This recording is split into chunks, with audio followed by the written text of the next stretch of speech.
بسم الله الرحمن الرحيم الحمد لله رب العالمين والصلاة والسلام على رسول الله صلى الله عليه وسلم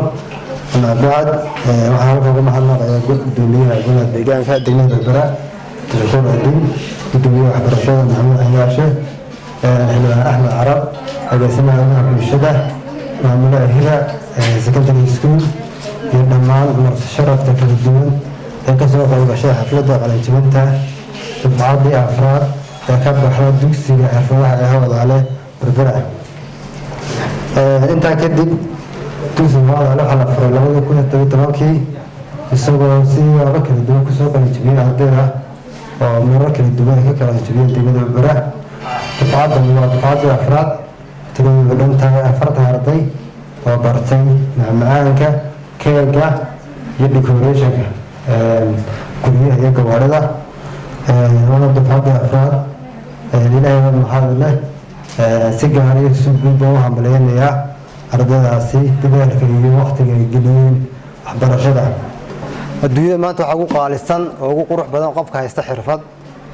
afartan arday waxay maanta helaan xirfado kala duwan oo ay u hadheen ku shaqo tagaan waana arday aan ugu talagalay inay wax ka qabtaan ama ay ku shaqo tagaan baahiyaha kala duwan ee ka jira magaalada Berbera haday tahay decorationka hoteelada haday tahay qurxinta haday tahay ka sameynta waana xirfad baahideedu tala degmada Berbera runtii farxad bay noqotay inta farxadii afraad maanta ay noo qalin jebinayaan waana hambalyeynaya mar labaad iyo mar saddexaadba waxaana leeyahay xirfadu waxa weeyaan waa qoriga maanta lagu dagaalamo waa shay kaliya maanta shaqo lagu helo waa shay u baahan maalin walba kor loo qaado maalin walba la socdaalka marayso maalin walba la baran karayo waana mid qof kasta looga baahan xirfad yeesho mid nololeed iyo mid shaqeed iyo mid waxa weeyaan bulshada kula dhaqmaba xirfadu waa wax kasta nolosha wax ka bedelaya shaqada wax ka bedelaya meesha doon sida ku gaarsiin karaya marka xirfadu maanta waxa weeyaan waa wax kaliya maanta shaqo lagu helayo cid maanta shaqaysata waa cid xirfad hesho marka anigoo mahadnaqay maamulka kala duwan degmada iyo heer gobolba aad iyo aad baan ugu mahadnaqay waqtiga qaaliga ah ee aad nasiiseen wassalaamu calaykum kulanaas ma ugu muhiimsanaa assalaamu calaykum waraxmatullaahi wabarakaatuh السلام عليكم ورحمة الله تعالى وبركاته magacaygu waa Saacid Yuusuf Maxamed waxaan aad iyo aad ugu mahadnaqaynaa marka hore ilaahay baa mahad koobaad iska leh inaweeran isku keenay meesha quruxda badan leh iyo xafladda quruxda badan leh isku keenay marka labaad waxaan mahad celinaynaa madaxda sida fiican u soo ajiibtay dalabaadkeena inagala soo qayb gashay munaasabadan farxadda ah marlabaadka waxaan aad ugu mahad celinayaa waalidiinta marti sharafta kale ee soo ajiibtay idina ka soo qayb gashay ardaydana la qaybsanaya farxadda sidoo kale waxaan u hambalyeeynayaa ardayda muddadii maxay ahayd tooleedii la isku wada geeyo bisha ahayd dhiganayay sweetsiga keega sidoo kale xirfadda decorationka aad baan ugu hambalyeeynayaa waxaan leeyahay waxaad dhigateen waxyaabihii ugu qaalisanaa adduunkana qofka xirfad bartay ayuunbaa xora qofka xirfad bartay ayuunbaa xora oo aan shaqana cid daba fadhiisanaynin shaqana raadinaynin goorta doontinta gidaarka shaqadaada waad ku soo bandhiganaysaa goorta doontana waad seexanaysaa marka waxaan ku baraarujinayaa hablaha inay xirfadda bartaan xirfaddu waa wax muhiim ah imika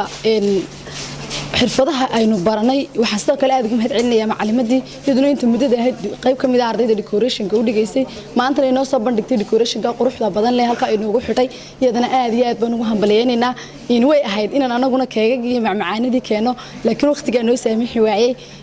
ardaydu man hal tala ah siinaya waxaan leeyahay tacabka la idin geliyay iyo maxay ahayd waqtiga la idin geliyay iyo waqtiga aad geliseen idinkuna inaydaan khasaarin oo aad maxay ahayd ku dhiirataan inaad sameysaan waxyaabihii la idin baray oo aad kaga ganacsataan waxyaabo badan baa loo isticmaali karaa ka guri ahaantaada oo ku anfacaya sidoo kale ka shaqays ahaan oo ku anfacaya in madaxdii way ka dambeysay ma doonin hadalka dheereeyo mar labaad iyo mar saddexaad waxaan leeyahay aad iyo aad baad mahadsantihiin waan ku faraxsanahay ka soo qaybgalka xafladan quruxda badan waan hambalyeeynaya maamulka sida quruxda badan ee tacabka badan geliya ardayda sidoo kale waxaan hambalyeeynaya ardayda timeka u soo hortay ee waqtigoodii ka faa'iideystay bartay waxyaabaha ugu qiimaha badan ee tahay in la barto xirfadu waxa aad wanaagsan way si wada ogsoonahay maxay toolay qof wax ku siiya oo maalin kaliya ku dhargiya oo maalin kaliya ku baahi tira waxa ka qiimo badan qof ku baro waxa maalin walba ku baahi tira qof maalin kaliya kalluun intuu ku geeyo mudeel kalluun ka qaaday deedna ardadii ku dharagto waxa ka wanaagsan ka qiimo badan qof maxay toolay ku baraysa kalluunka loola soo baxo sida cimrigaaga inta ka hadhow baahitaa way waa soo saarnaysa maalin walba ay ku qaado way soo saarnaysa marka maamulka waxaan leenahay rakad ugu horeeyo wax wanaagsan baad samayseen waxaad barteen fursad ay kaga maarmi karaan in maxay toolay ay cid uga daba fadhiistaan maxay toolay qutul quruurigoodii hablahana waxaan leeyahay xirfadu maaha kaliya inta la barto guriga la fadhiisto deedna la iska joogo waxa weeyaan in laga meedhaliyo weeyaan xirfada decoration xirfada keego waxa weeyaan xirfadaha mustaqbalka soo socono xirfadaha ugu badan ee mustaqbalka soo socda xirfadaha ugu badan ee aad loo isticmaali doono weey loona baahan yahay waxaad aan xasuusanaa tuusantanka hadii dib u eegno meel keeg lagu sameeyo ama decoration lagu sameeyo ma jiri maantana waa baahiye asaasiga loo baahan weeye hadii xaflad la sameeyo decoration laga maarmaayo hadii xaflad la qabanayo keeg laga maarmaayo magac lagu qoro marka waxa weeyaan waxaan sanadada soo socda waxana way ka baxayaan saaxada way ka baxayaan xirfadaha qaarna saaxada ka baxayaan qaarna saaxada soo galiyaan marka waa fursad weyn waxa weeyaan beritoole iyo saadamaba waa waxyaabaha laantood aan dhaqaaqin maanta laantood lama dhaqaaqo markaas halkaas waa chance weyn ma kaliya tan waan baranay oo waxaan noqday gabadh decoration ka samaysa oo guriga iska fadhiisanaya gurigaaga aad joogo ku shaqaysan karta tagala si kala ahaan dumar ahaan inaga aad baba inoogu fiicantay waa shaqooyinka gurigeena aan kaga soo bixi karin oo gurigeena inaga ku asturano jooga aynu ka shaqaysan karno sidoo kale na anfacay dumar ahaan inoo anfacay hatta hadii ku shaqaysan weyno de gurigeena odaygeena iyo caruurteena kaga go'an sameynaa sidoo kale decoration ka ubadkeena ma kayno afartan baxayaan iyo marka sanad goor la sameeyay waa loo sameeyay waxaad ka maarmaysaa xataa in maxay toolay adiga lacag ka baxdo oo waxaad dhaqaalaad ayaad si afgaraynaysaa marka xirfadan waxa laga faa'iideeyaan leeyahay dumarku waxay u badan yihiin inay wuxuun bartaan deedna waxay barteen ay maxay toolay noqdaan de waqaf cilmiintu bartay halkaas ku sido cinaana waxba gaarsiinin marka xirfadaynu baranay aynu nafiheena ku anfacno guryaheena ay ku anfacno bulshadeena ay ku anfacno waxa aan qurux badnayn ka magaalahan in maxay toolay magaaladeena gobollo kale looga doono maxay toolay waxyaabaha la qabsanayo imka waxaad arkaysaa aroosyo la dhiganaya gabadh aroosada hagaajinaysa hargeysa looga yeelaya fursadaha hablii reer berbera dayacay barnaamijyo la qabanaya imka decorationada waaweyn hargeysa laga soo dhameeyay dad hargeysa ka yimaadeen gobollo kale buraxayo ma diidanina gobolada kale noo soo shaqo doontay noo yimaadaan laakiin fursadaha yar waxyaabaha muhiimka shaqooyinka inagu aan qaban karno in loogu yimaado waa ceeb inaga waliba inaga inagu ah berberodan ku ay dadka joogay dadka qaban kar marka xirfadda decoration-ka kaliya aynu baranayno horumarino aynu maxay tahay waliba decoration-ku maaha wax maanta baratay maaha wax u baahan weeyaan fikir iyo jadiidin u baahan maanta dad design sameeysid bir design-keeda inaad u sameeysid maaha haddana caawa aroos ku sameeyay design arooska caawa ku xiga baahan design kale in shaqad kale u baahan waxa la doonayaa qofku la socdo tiknoolajiyada in la socdo caalamka wax laga isticmaalayo meelaha inaga horeeya decoration isticmaalayaan labada bilood in hortaagnaadaan bariyahan weyn hortaagnaayeen waxyaabo cusub oo ka duwan oo cusub ay soo kordhino weeyaan si aynu u gadmi karno ad waxaaga adiguna u iibin karto berber meel ka fog si lagaga yeeran karo si xafladaha waaweyn ee qaranka iyo ganacsatada dhiganayaan lagu yeeran karo waxa walba waxa weeyaan adigunba is iib geyn kara marka wax qabanaysaa sida ugu qurux badan ku qabta waa salaamantiin dhamaantii salaam bismillaahir rahmaanir rahiim kulay hadalka waxa uu isku cusubno hadaa yaro kurbada iyo madaxda waxa weeyaan halay dul qaato ugu horay waxaan u mahadnaqayaa marti sharafta ka soo qayb gashay haday noqoto ardayda iyo haday noqoto maamulka Hooda Life Skills sidoo kale waxaan aad iyo aad ugu mahadnaqayaa maamulka dawladda hoose oo maayirkii nagala joogo taasna waxay noo cadeynaysaa in maayirkeeni meel kasta wax ka jiraan ama dhalinyaro wax ku qabsanayso inuu u furfuran yahay kala qayb galayo farxadana la qaybsanayo dhiirina gelinayo sidoo kale iyadana waxaan u mahadnaqayaa oo aan ilaawi karin gudoomiyaha waxbarashada Maxamuud Xasan Caynaashe oo nagarab taagnaa ilaa maalinta uu bilownay ilaa maanta waxa kale iyadana mahadcelinta dekow ka aba maamulka Yufeco oo ugu horeeyo Shabcaan kulay barnaamijka waxaan ku bilownay ama aan ku dhigaynay Yufeco iyagana nasiib goobta wax ku dhigayno iyagana nasiib qalabka wax ku dhigayna inta ugu badan kala qayb qaatay sidoo kale ardayda meesha wax ku baratay si firiyo wax lagu baray waxaa nagala qayb qaato dee aan aad ugu mahad celiyay daawun kulley qaybta hoolkana siisay iyo dadka kale librariga laftirkiisa isaguna mahad celinta waa leeyo waxay nagala joogaan maxamed cabdinaasir oo kulley bilowgii hore markaan dadka isu keenaynay goobtan isugu keenay waxaa ahayd librariga oo cabdinaasir baa ogolaashiyaana siiyey nagalana qayb qaatay markaa dhammaan waanu mahad celinaya kulley hadalka waxaas kuma fiicnino waxaan ahay dadka talada xagga hoose ka qaata بسم الله الرحمن الرحيم الحمد لله رب العالمين والصلاة والسلام على أشرف الأنبياء والمرسلين وعلى آله وصحبه ومن اهتدى بهديه إلى يوم الدين أما بعد دمان مامولك دولة هوسة وغور رأيو دوميا قولها ديغانكا gudoomiyaha wasaaradda waxbarashada marti sharafka ka soo qayb gashay xafladan maamulka dugsiga Hoodaale dhammaantiin waxaan idinku salaamayaa salaanta islaamka assalaamu calaykum waraxmatullaahi wabarakaatuh qof kastoo inaga mida kama qarsoona qiimaha iyo qadarka ay leedahay tacliintu tacliintu waxay doontaa noqoto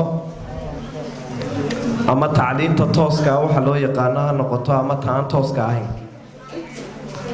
labada mid kasto kamidii waxay ka qayb qaadanayaan horumarka iyo baraarujinta bulshada marka tacliintan maanta la baray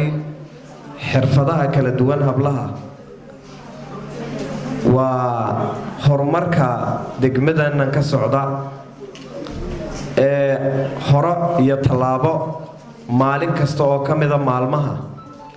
aynu marayno hore loo qaadayo lagana yaabo inaanay hore uga jirin in dugsiyo sidan oo kale xirfadaha loogu barto oo ardayda sidan qalin jabina loogu qabto ay ku qalin jabinayaan inaanay hore uga jirin marka taas horta waynu uga mahadnaqaynaa maamulka dugsiga waxaa kaloo iyaduna wax dareen la maanta ah xirfadaha aynu arkayno dhammaan maanta hablaha wada barta qiimaha in habla inan wax la baraa ay leedahay baa iyaduna inoo muuqata oo qofka inan wax bara wuxuu ka dhigan yahay qof ummad wax baray waayo iyadaa wax badan inta uu ninku ku anfici lahaa in badan oo ka sii badan ku anfacaysa bulshada waayo waa madrasadii koobaad ee ummaddu ay ka soo baxaysay waa gurigii bay ku hagaajinaysaa gurigii baa laga yaabaa inay dhaqaale ku soo celiso oo ka qayb qaadato horumarkiisa dhaqaale caruurteedii baa ay ku anfacaysaa oo wax ku siinaysaa cuntooyinka iyo farsamooyinka ay baratay odaygeedii bay waxa weeyaan ku anfacaysaa jihooyin kala duwan oo aanaynu soo koobi karin ayay manfac ka yeelanaysaa marka sidaasaan baraarujin iyo dhiirigelin fara badan baan u jeedinayaa in hablaha aad dadaal xooggan la saaro maadaama mujtamaceenni hore dhaqankeenni hore uu hablaha ayaan wax la barin aynu imika waxba ka faa'iideyno oo hablaha aad wax loo baro tacliinta nooc kasta oo ay baran karayaan ha la baro aad baan idinku mahadnaqayaa dhammaantiin wassalaamu calaykum waraxmatullaahi wabarakaatu بسم الله الحمد لله والصلاة والسلام على رسول الله صلى الله عليه وسلم إلهي سبحانه وتعالى مع الله مركب كوبان برلماتك دومية كلها ديجانك دومية وسارة وحبرشة مشرح اللي بقى أحمد عرب شيخ أبو سرعة ومعمولها دوكسية هيرا سكندري سكولية معمولها دوكسية وركضة يدمان أردت قلت شبينيسية والدين تيار ورت شرفتك لك الله سوق يقشوا السلام عليكم ورحمة الله وبركاته كلبا وأمين جابن إريجيت جابن مهمة دولية هاي حرفها ولا برتها قبل يويل البهور الله صار شيء قرنتي هالقضبة كدر لهايو waxaan la yiraahdo decoration-ka iyo samaynta macmacaanada iyo xirfadaha la midka ah nin macallin noo ahaa beri camud baa wuxuu odhan jiray xirfadda qofka barta waa xirfadda waxa la yidhahdaa waa dukaankan weligiiba kicinba dukaamada qaar way kacaan dhaqaale ahaan bay u kacaan wax walba u kacaan laakiin xirfadda waxa la yidhahdaa waa dukaan weligiiba kicin laakiin waa shaqada qura kula xanuunsatay iyaduna haddana ama kula rawaxda ee kula dhimanaysa marka muhiimadda uu leeyahay waxa weeye qofku siyaalo fara badan buu uga faa'iideyn karaa oo halkana laga sheegay iyo qaar aan la sheeginba runtii hal dardaarana waxaan odhanayaa ardayda waxaan leeyahay xirfadda aad maanta barateen halka aad iminka joogtaan kasii horumariyo oo kasii casriyeeyo oo kasii badiyo insha allah oo intaad isbaraysaan baa ka badan inta la idin soo baray insha allah haddaad dadaal badan sii saartaan waxaan xasuustaa 2014 ilaa iyo 17 arday fara badan oo xirfado baratay oo rag iyo hablaba iyo wiilalba isugu jira ayaa waqtiga dugsi halkii aan soos joogay ayaanu bari jirnay wax way ku jirtay runtii cunto karinta iyo waxyaalahaas iyo macmacaanka way ku jireen laakiin qofku haddii intuu barto uu ay ku dhex baqtido xirfadii macna weyn u sameynaya ma jirto laakiin inuu wax soo saar yeesho oo wax soo celiyo oo gurigiisii ku celiyo oo naftiisii ku soo celiyo oo maad aragtay uu horumarin sameeyo aad iyo aad bay muhiimsan tahay midka inaad xogga saartaan waa midka koobaad mar labaadkana xirfadaha noocan oo kale ah runtii way yaraan jireen berigii hore maadaama iminka soo kordhayaan sidii halkan habli horeba ka sheegeen dee farsamooyin yaryar oo furfudud aad garanaysaan in meelaha kale laynooga yimaado maad aragtay dad kale ka shaqaystaan dee runtii iyada lafteedu dareen badan bay keenaysaa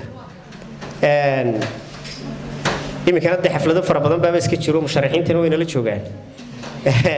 waxay la tahay musharaxiinta iyo aroosyada iyo meelihii kale looga baahan yahayba inaad maad aragtay idinku marka hore aad samaysaan marketing raadisaan oo wax soo saar aad yeelataan haddii ilaahay ka dhigo xirfadiina aad ku faantaan ayaa aad iyo aad muhiim u ah inta kale waxa weeyaan waa garab taaganahay insha Allah dugsiga iyo dhalinyarada kale ee soo kordhinaysa xirfadaha noocaas oo kale aad iyo aadna waa soo dhaweynaynaa runtiina waxay noqon doontaa wax weyn ka bedela bulshadeena wax weyn ka bedela insha Allah aad iyo aad baa mahadsantiin assalaamu calaykum waraxmatullahi bismillaahi raxmaani raxiim wasalaatu wasalaamu calaa ashrafil anbiyaa wal mursaliin sayyidina wa nabiyina muxamed wa calaa aalihi wa sahbihi wa sallam amma ba'du assalaamu calaykum waraxmatullahi wabarakaatuh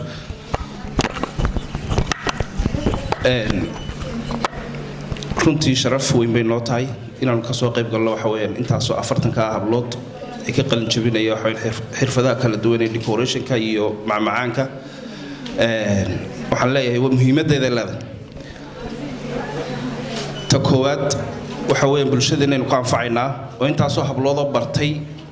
macmacaanka iyo waxa weeyaan decoration waa hanti u soo kordhay gobolka saaxil gaar ahaan degmada Berbera marka labaadna waxa weeyaan de maadaama aynu gobolladii Soomaaliland la tartamayno oo Berberna ay hogaaminayso horumarka maanta Soomaaliland ka socda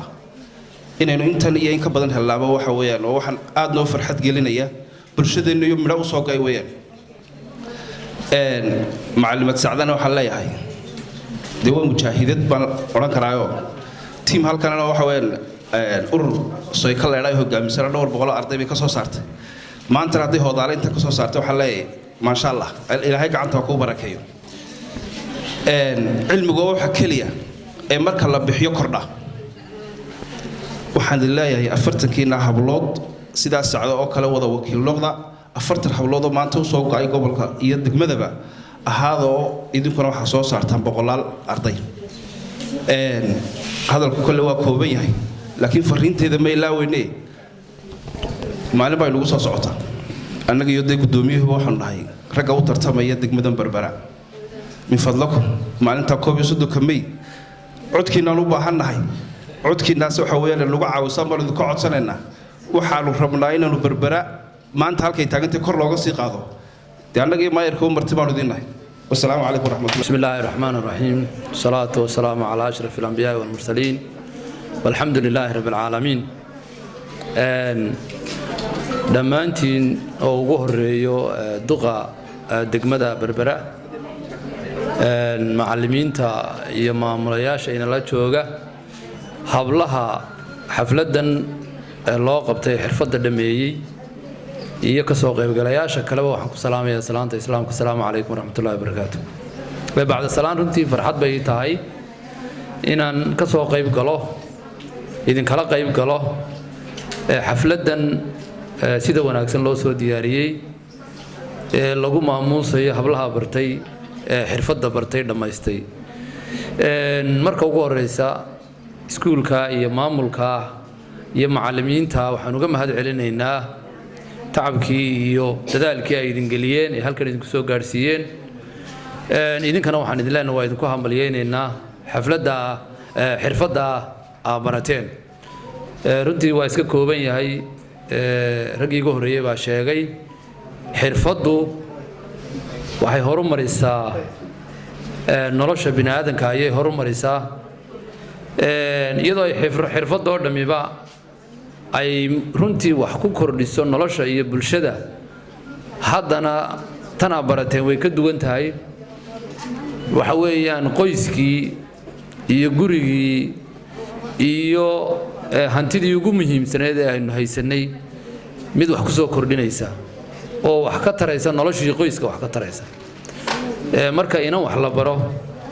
waxay ka dhigan tahay in bulshadii oo dhan wax la baray macnaheeduna waxa weeye bulshadu inantu waxay soo saaraysaa waa hooyo hooyaduna waxay soo saaraysaa bulshadii marka mar kasta oo hablaha wax la baro waa mar kasta oo bulshadii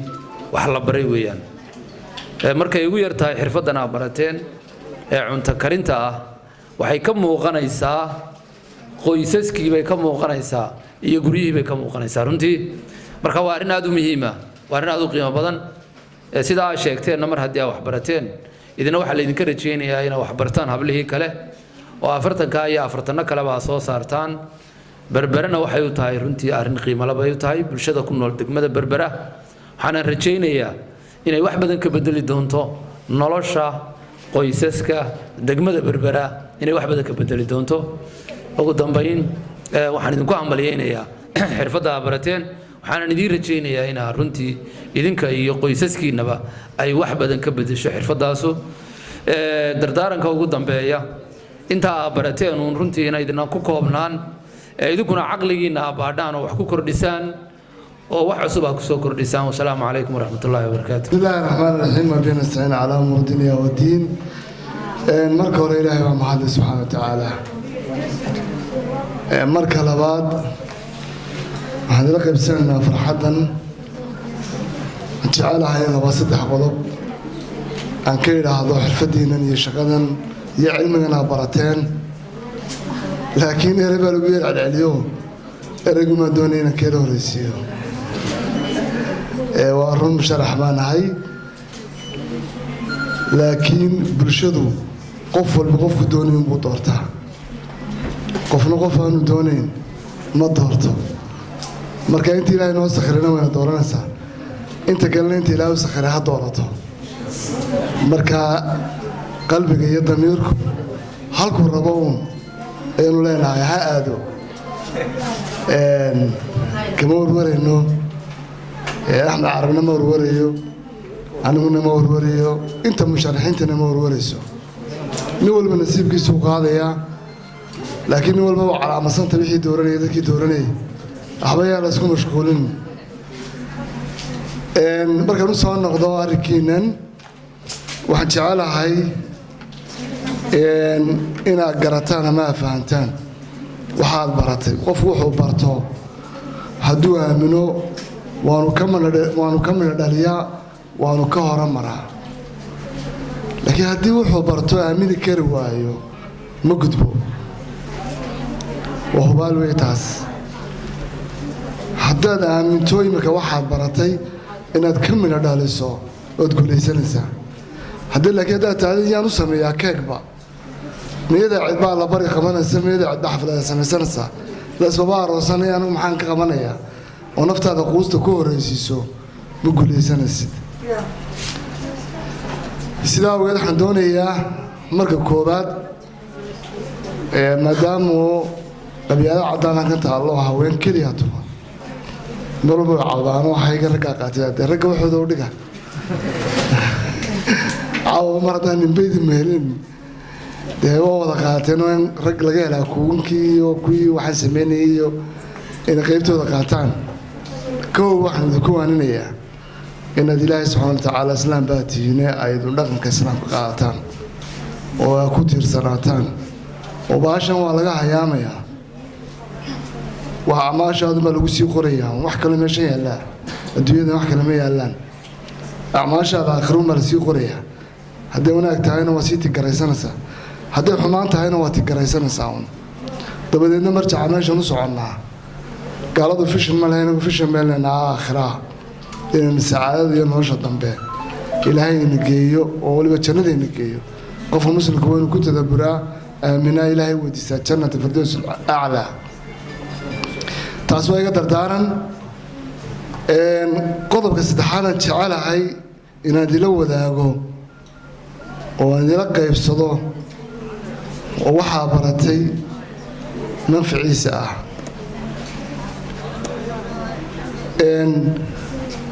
waxyaalaha aada iga yara yaabiya ee marka naano dadku way horumareen waxaan odhan karnaa innaga bulshadeenu dib bay u dhacday may horumarin ma odhan karaynaa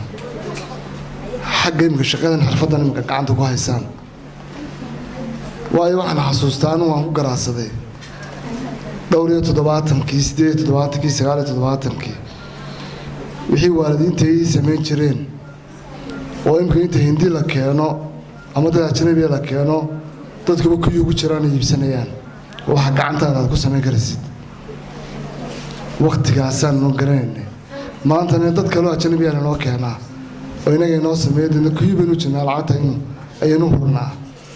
waa wixii aad baratay aniga waxay soo korisay ayadii aabbahayna iyadaa soo korisay hooyadina iyadaa soo korisay aabbahay hooyintii soo korisay labadaba isu korisay anigana iyadaa soo korisay ayiday waxay lahayd xirfad ani weligeeda odaygeeda waxba uga baahanin ayida waxay lahaan jirtay hanti badan guryo badan bay lahayd tac badan bay lahayd marna gacanteedii muruqeedii xooggeeda mooyaane kamuu soo gelin awoogay kamuu soo gelin maxay taqaanay waxaan doonayaa inaad fahanto waxaad baratay manfacu leeya inaad barato inaad aaminto aad garato ayiday waxay ilaahay naxariis jannaha siiyee waxay taqaanay 3 xirfadood 3daba waa loo daba fadhiisan jiray xirfadda ugu horeysa waxay ahayd umulisay ahayd habeenkii maalintii saacad baa loo qaadi jiray way soo umulin jirtay way soo shaqaysataa ka soo umulisaa malaa dadka intooda badan way ka soo umulisay gurigeeda waa la qaadayaa way soo dhammaynaysaa gurigeeda lagu soo celinayaa waa iska garanaysaa haddii umuliso ma lacag beesho hooyada gabadhii ka umulisay lacag la-aantii kuma socoto waxay sadqad bixinaysaa halkeeda laakiin qofna damiirkiisu ma siiyo inay faramanaan ka noqoto iyaday waxay taqaanay ku shaqaysan jirtay waxaa la yidhahda cunto karista noocay cunto tahayba wax allaaliya waxa insaan kariyo ama ha macaanaada ama ha qadhaadha ama ha dhalanaadee wax allaaliya waxa la kariyo iyadoo loo daba farsan jiray xataa madaxdu si aad baran markuu yimaado waa la kaxayn jiray iyadaa loo geen jiro iyadaa diyaarin jirtay waanay bari jirtay dadka haweenka way bari jirtay ilaahay naxariis jannaad ha siiye waxa kaloo taqaanay dawaarka wax allaaliya waxaa sheegaysaa decorationa qalin bay ku samayn jirtay qalin wayna shaqadayn jirtay dhag waxaa imika computerka inoo daabaco dibna baadeer baa lagu xidhi jiray dibna waa la too jiray dahyadan dibadaha lagama keeni jirin maryo cad baa la keeni jiray waa la shaqadayn jiray nooc walba faanadaha toli jirtay wax walba toli jirtay waxaan doonayaa inaad fahanto inaad garato waxaan iga yaabay maskaxdaas qaadi kar weydaa guri yaroo lama maqsina ayay ku shaqayn jirtay iyo daarad waxaasoo shaqaa gurigaasi ay ku qaban jirtay iskuul buu ahaa intiina in ka badan baa ka soo bixi jirtay dawaarka mid baranaysaa mid cuntada baranaysaa mid wax kala baranaysaa haddana anigu gurigaasaan ku nooleynona deeqayay anagoo tobaniyo qofa maantana guri sideed maqsina ma carruurtiisa ceelidaayo daaradiisuna ay tahay 20 mitir ama 30 mitir gurigu waa diiqada qofka martida yimaada caawa meel kale seexa lagu oranayaa tobanka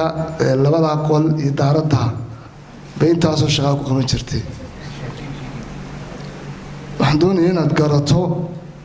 inaad aaminto horta waxaad baratay isku daydo tusaalaan siinay maalin horena hablahan waan siiyey hablaha ay keeneen waxay u yiraahdeen shahaadooyinkana sidanaayo dhibi walba shaqo ka weynay shafana waan ka weynay shahaadana waan sidanaa maxaanu qabanaa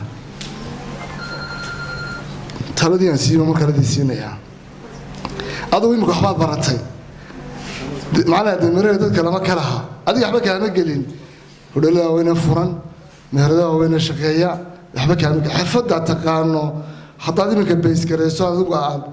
shaqaabur iskaaya samayso maxaad samaynaysaa waxay dadku sameeyaan wax ka duwan dee ilaa waxbaad baratay waxa hubaalina q loo geliyo q isku day adigu haddaad doontida amaaho halkan fur deyn qaado isku day inaad adigu wax dhaqaajin karto waa hubaal weeye ood guulaysanaysaa maanta uma baahnid cid kaloo ku caawiso garab ku siisaa laakiin niyaddaada haddaad geliso waxbay kaaga xidhantahay qofbay kaaga xidhan tahay waxaanad u baahan tahay haddaad naftaada caqabadaha u soo horreysiiso waad guuldarraysanaysaa weligaa adigu albaabada furo dadkoo dhan saaxiibbaa tihiin qof walbuu ku jecel yahay qof walbana adigu raallibaad ka tahay qof raalligeliyaa tahay aduu dantaadoo keliya iyo ujeeddadaad leedahay keliya ha kuu muuqato wax kale iyo kuu muuqanin waa hubaal baad guulaysanaysaa baahidu mar walba way joogtaa maalin kasta cilmiga iyo aqoontaad baratay waa loo baahan yahay dhinacna waad ka gudbinaysaa haddii kale waad ilaawaysaa haddaad doontid volunteer bilaash ku shaqee dadka bilaash ku tababar haddaad doontid dadka caawi adigu aqoontaada ku caawi isku day adigu inaad noqoto qof wixii uu bartay ka dhabeeya dhalinyar baa tihiin habeer baa tihiin waa inaad aan markii imika lagu guursado waa inaad halkaa shaqadaa dhigin waa inaad shaqada kasii wadataa shaqadaada wado waa gurigee la saaxiibtay shaqadani isla guriga laftiisa ku diyaarsanaysa waxaad doontid laakiin haddaa istaado magaaladu da wada sayloon bay leedaho hablaha waa la dhisaa waa la cilaan saaraa mid walba waa yaa xaggaa balbarinimo qaadi karto adiga kaa lama risiqtihid adigu qofka lama risiqtihid adu risiq kale ilaahay kuu qoray baad leedahay oo buuxo bada kaaga garaaca markaa dadka qofkaa eegin ama ha camirnaato ama ha u faarqanaato ama ha laga iibsan waaye midna kuyii baa lagu jira waa la daba yaacaya midna looma gelayo waa risiqiisa aduna risiqaagaad leedahay risiqaaga un ku dadaal marka waxaad kula dardaarmayaa waxaa baratay aamin isku dayna ka samee ficilna u bedel naftaadana ka ilaali niyad jabka ka ilaali eg waxaa jira boqolaal iyo boqolaal quraacoo keliya boqolaal nooc baa loo sameeyaa dee intan yaqaanaan ka gudub adigu inta kala doono ad weliba mutacallim baa tahay youtube-ka galo soo download garayso dabeedna isku day inaad samaysid dee narkaa bannaanka adhi mushabagiiba dee imika wax mushabag leeyaada ma taqaana meelaha yaalla ma jiro haddaad mushabagee sacad hore laalaabto yaa islaamahan kuu sheegaya anigu laba ayaya lahaa labada ayayaba farsamo yaqaanin bay ahaayeen marka haddaad yaa aad nooc kale u laalaabto dhiseen u samaysaad kaleena siiso dabeedna kiyuun baa lagu soo gelaya marka haddii adigu isku day inaad noqoto qof danli baa tahay danli qofku wixiisa un dabagala ujeedadiisa lahaa marka saasay noo ballanaa ilaahay waxaan idinka baryayaa inay noqotaan kuwa guulaysta iyo dadkooda iyo dalkooda iyo diintooda ba anfaca allah idin barakeeyo wasalaamu calaykum waraxmatullahi wabarakatu